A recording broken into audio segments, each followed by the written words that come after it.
You're watching Bloomberg Quint, and as you know, for the past several days, we've been coming to you from our individual homes. Now, the novel coronavirus pandemic is unprecedented in modern times. How does one understand this crisis, its many implications, the political and financial responses to it, and the world that it will leave in its wake?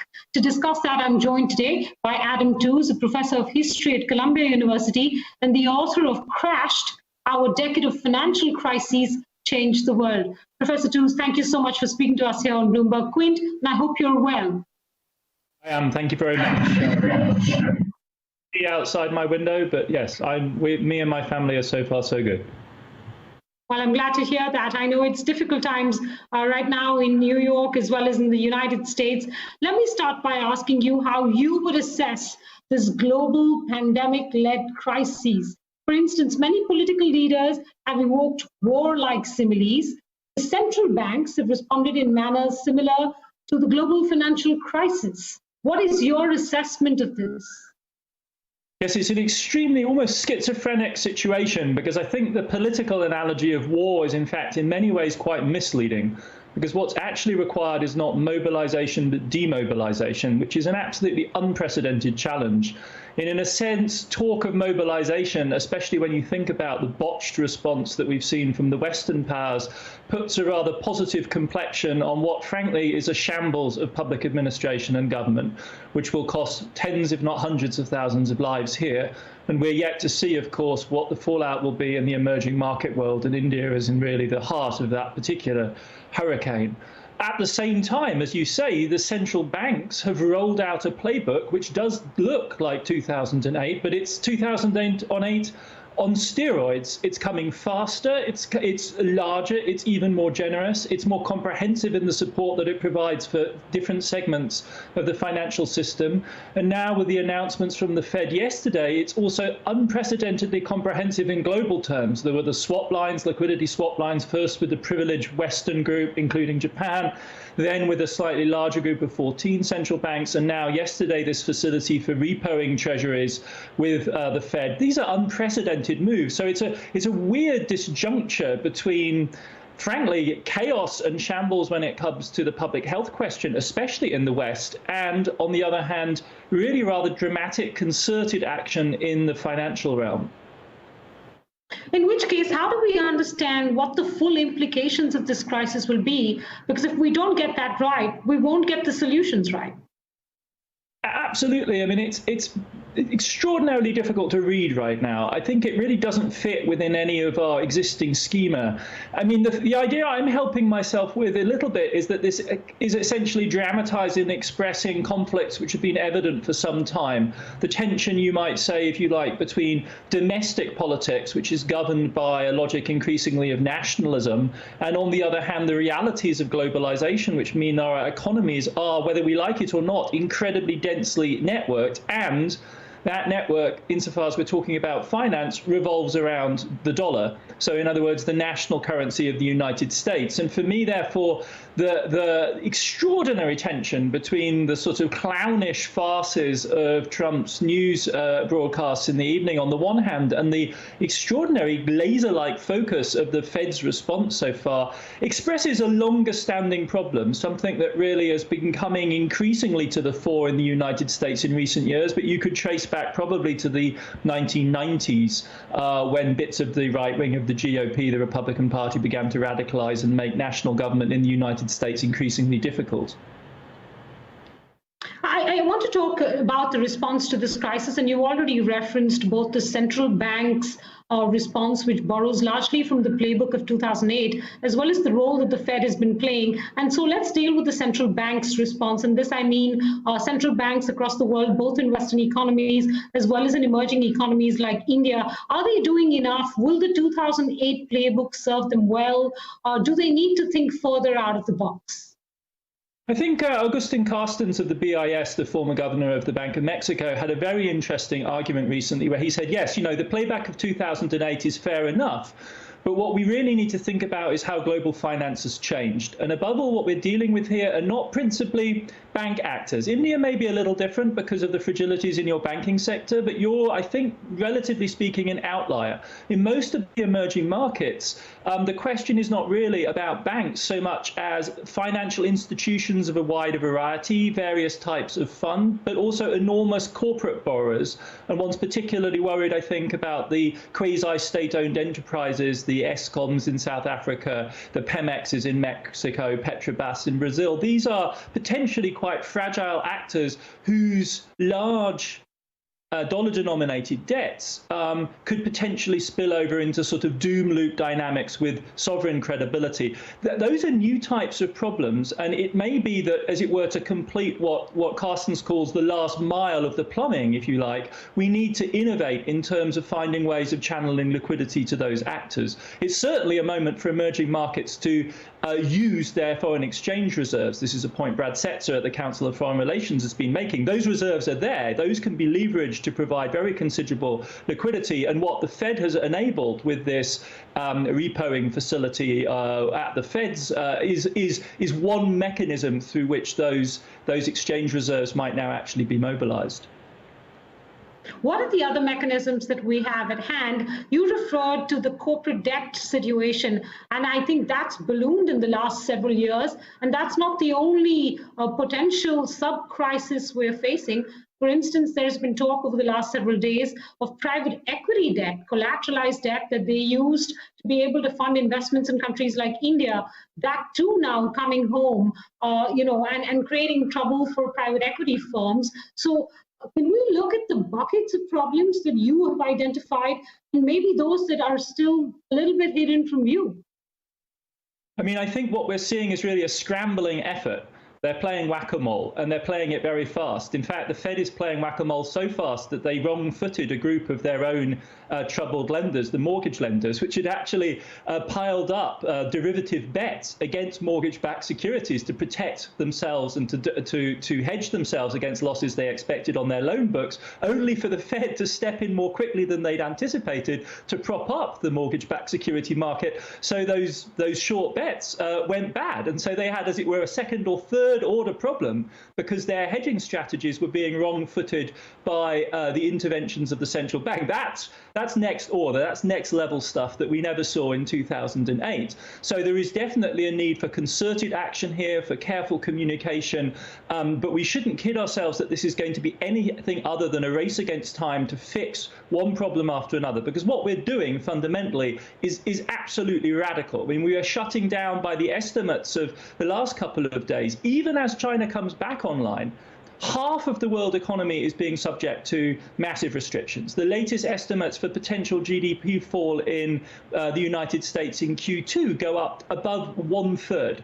And these are reputable major bank forecasters who are putting out these kind of numbers. This isn't scare tactics. So we're talking about an absolutely massive shock, and there really isn't, a map which tells us in advance where the weaknesses are going to emerge. We're going to have to respond on an almost day-by-day basis. There's no autopilot here. In which case, what you've seen the Fed do, as you've pointed out yourselves, open up dollar swap lines, first to the Western banks and now increasingly to many other banks across the world, central banks that is. Do you see that as quick and sufficient action, or do you think that the Fed's going to have to be even more nimble in the days to come? And if you can explain to us the criticality of keeping these dollar flows running across the global economy. I think what is driving the Fed is not some sort of benign, altruistic, hegemonic impulse, though there may be liberal-minded people like that in the Federal Reserve System, I don't doubt. But what is really troubling them is the disturbances they saw in the markets for US Treasuries. And that market is foundational for the global financial system. Those are the safe assets on which everyone's portfolios ultimately have to rely. And they were seeing so much distressed selling by major actors in the global financial system that rely on short-term dollar funding or being able to hedge dollar positions, that there was a disturbance in America's own sovereign debt market as a result of those actions. That's what triggered the Fed into action most significantly. And that is the original impulse. From the point of view, as it were, of the survival of the emerging markets themselves, a whole set of different arguments come into play.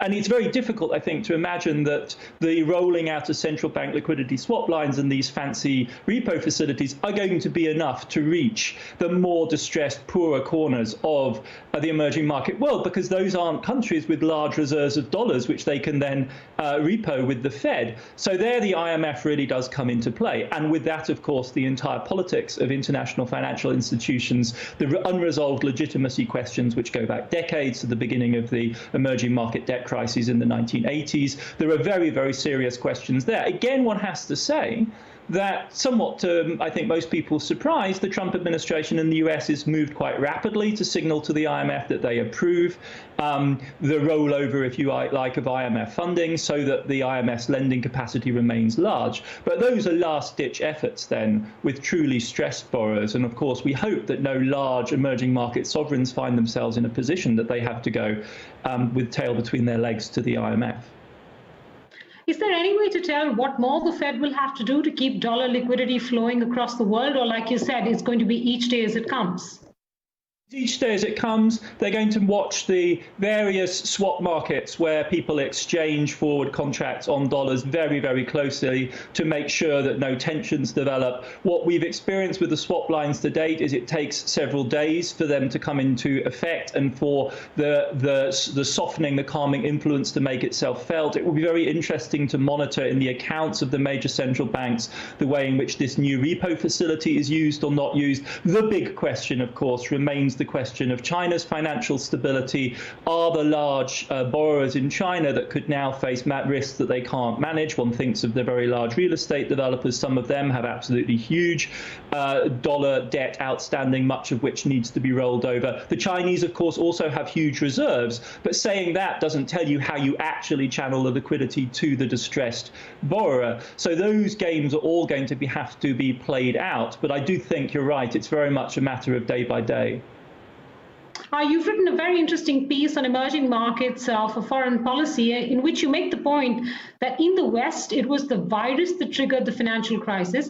In the large emerging markets of the world economy, the likes of Brazil, Argentina, Sub-Saharan Africa, India, Thailand, Malaysia, the virus is yet to arrive at full strength. And for them, or rather for us, the financial shock wave is running ahead of the disease. We've already seen unprecedented outflows when it comes to foreign investment money, let's say from countries like India. How are you reading what the next few months for EMs will be like? Well, I think there's a variety of different possibilities here and a range of different experiences. It's important not to overgeneralize and create some sort of bucket category into which states like India and South Africa all fall under the same rubric. That would be foolish. But I think we can isolate, as it were, extreme cases of more or less strong categories. I mean, South Korea, bizarrely, still fits in the emerging market category. And clearly their coping is going to be very different from that, say, of the country. Arguably, I think the one I'm most worried about is South Africa, because the epidemic there is already deeply bit in. It is nowhere near the same kind of financial position of a state like India. It has been downgraded to junk now completely. It is very exposed to international finance. The rand has collapsed. It has a huge immunocompromised population living with HIV and mass youth unemployment. This is a combination of pressures which I think make a country like South Africa incredibly vulnerable. Within India, I mean, I'm not the expert that can and foretell, as it were, the development there, but as an outsider watching the drama of a state like India attempting to impose a lockdown on a labor force of over 450 million people, only 20% of which are really in the formal sector, has been, a truly staggering spectacle. And how your society, your politics, your economy digests that shock, I think, will be really a crucial test, because after all, India isn't just a case of something. India is 1/6 or more of humanity. So, a huge part of the drama is at stake here, and some very serious questions will, of course, need to be asked in the aftermath about the relevance and the applicability of models that were pioneered, say, by the Chinese or the South Koreans to other societies. Professor Tooze, do you think it's inevitable for countries like India to substantially expand their fiscal balance sheet, despite the incumbent problems that come with it, whether it's on the currency front or on the foreign exchange reserve front, which right now India seems comfortably at? But these are the questions that are being asked, even as the government has yet to discuss or announce any large expansion of the fiscal balance sheet.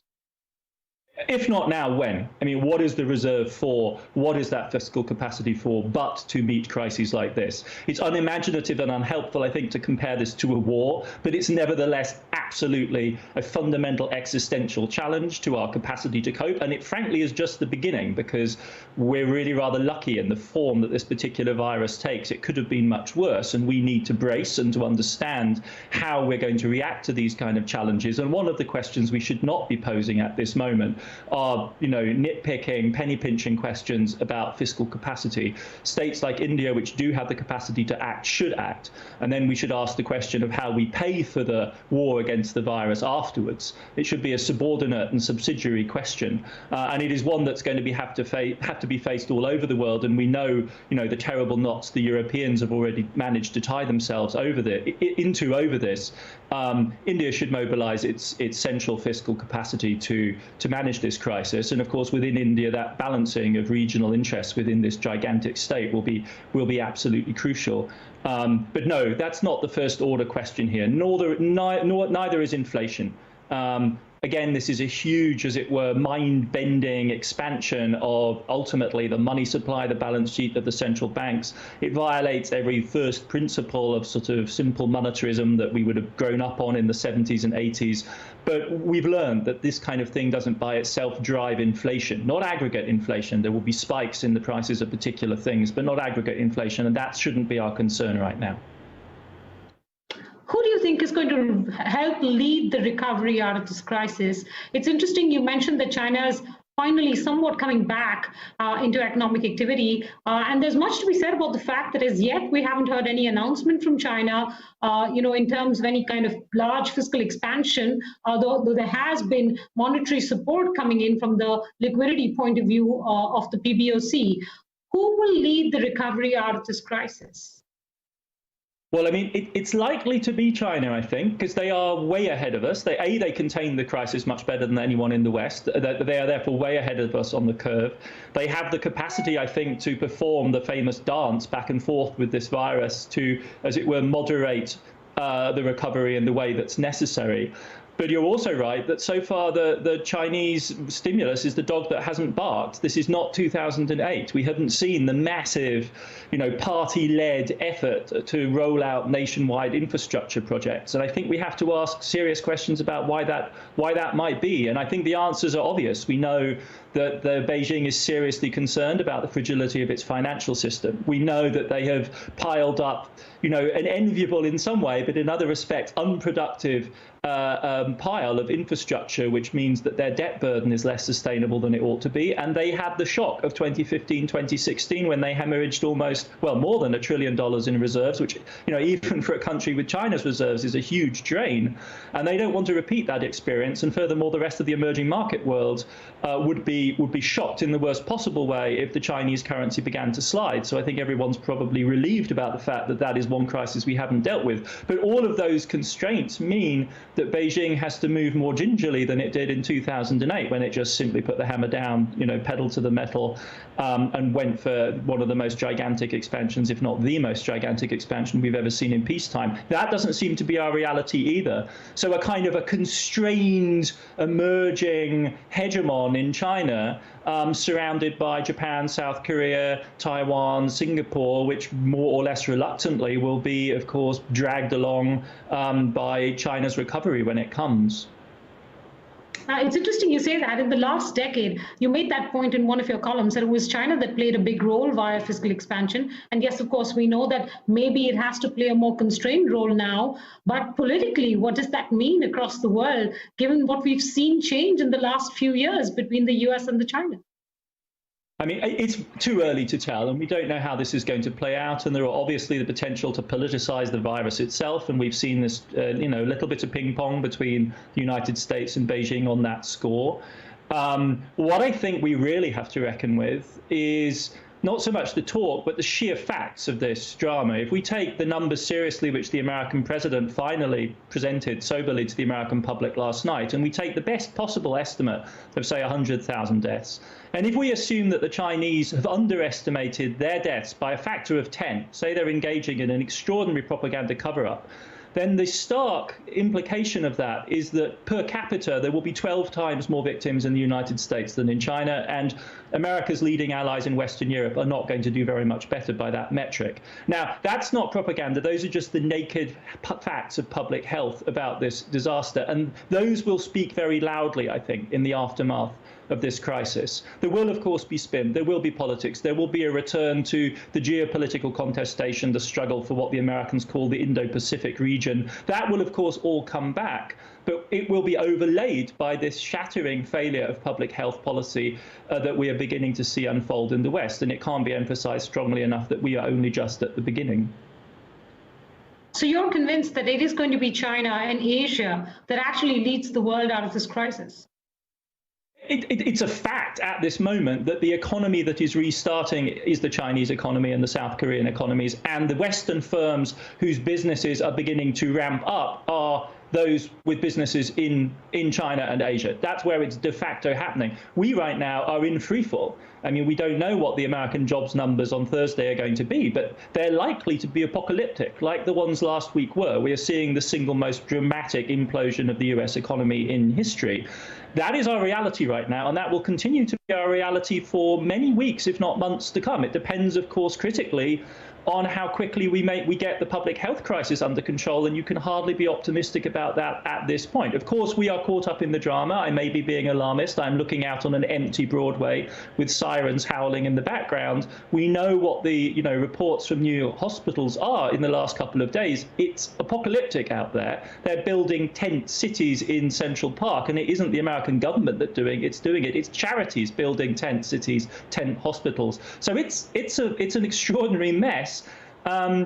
And this will prevail for weeks, if not months to come. And that, I think, must have an effect on our understanding of, if not the balance of power in a simple sense, then the question really of, as it were, what modern governance looks like and who's capable of delivering it. And it's not a question of democracy versus authoritarianism, because South Korea and Taiwan have delivered extraordinary examples. And who knows, the German numbers may stay good, and it's possible that Germany will emerge from this as it were, the outlier in Europe, as a country which had the reserve capacity and had the tests on hand. So this is not going to be a simple lesson.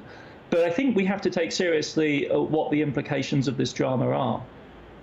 We've discussed European Union very little right now. I know you just mentioned Germany. What role do you think that's going to play in the post-virus crisis scenario? I mean, what we desperately hope is that this does not degenerate into either one of two nightmares. That the most extraordinary would, of course, be, and the most urgent would be, if this spirals into a sovereign debt crisis in Europe. And that's what it looked like a couple of weeks ago when Madame Lagarde made her gaffe as ECB president and said it wasn't the job of the ECB to manage spreads. The markets reacted the way they were reacting in 2010, 2011, 2012. We were back to that situation. Italy taking the Eurozone down. That is the absolutely last thing the world economy needs right now. Europe is not the driving, beating heart of economic growth worldwide. It, in fact, has a trade surplus that weighs on other people's current accounts. But nevertheless, this would be an implosion that we don't want to have to deal with. That may have been staved off. Again, the central bank, the ECB, is carrying the water essentially for the politicians who have failed to deliver the fiscal deal that we need. Longer term, medium term, I think the deep anxiety is that this crisis and the disparity in the ability of the European nation states to respond to it will deepen and widen the divides that already exist in Europe. And politically speaking, the damage may already have been done in the sense that a group of 9 leading European heads of government, led by the French, the Italians, the Spanish, the Portuguese, explicitly called for the introduction of corona bonds, and they were turned down, at least in the first instance, by the Dutch and the Germans in no less explicit terms. Now, it's difficult to see really how you row back from that. That is the job, the political challenge that now confronts Europe.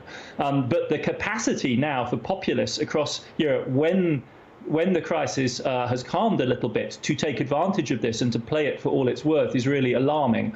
And I think you really have to ask questions about the wisdom of the decision making both in the Netherlands and in Germany in this crisis in opening that door to populism. I know it's early days yet, Professor Tooze, and you mentioned that in your comments earlier on as well. But I do want you to look out maybe a month or two from now, if that's possible at all, and give us a sense of what the world will look like after the worst of this crisis has passed, politically, financially, why even socioeconomically? I mean, I laugh only because it's such an extraordinarily difficult question to answer. And what we see right now is such stark divergence and so many gigantic open questions. I mean, we've spoken a lot about the divergence between Western Europe and the United States on the one hand and China and Asia on the other. But the drama, and I don't need to tell you this speaking to you in India, is only just beginning to unfold in countries like yours, in sub-Saharan Africa. We simply don't know how dramatic this crisis is going to become in terms of mortality, in terms of the damage it does to public health systems.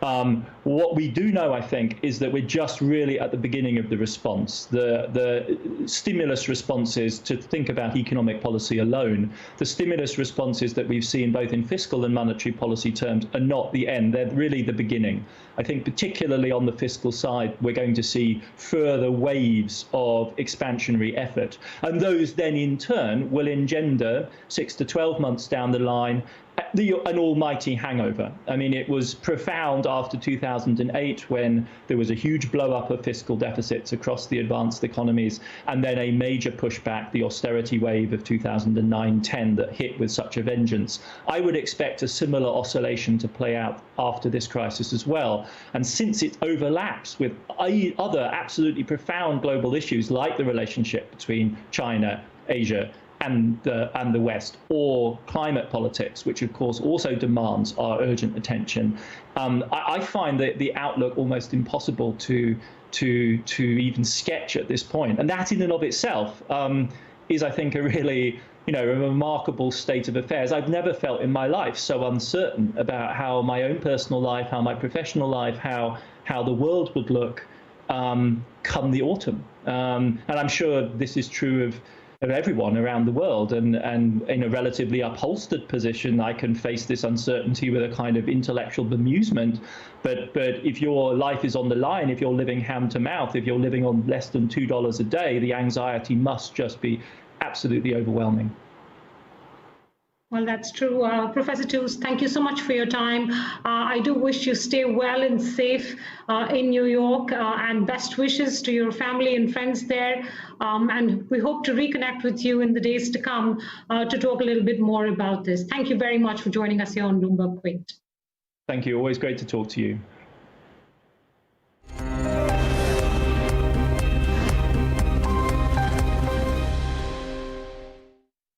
According to a recent report, women today contribute nearly 74% of real estate buying decisions. This includes 32% of single women buyers across the top 8 cities. And finally, women are not just buying homes to live in, they're also investing in real estate.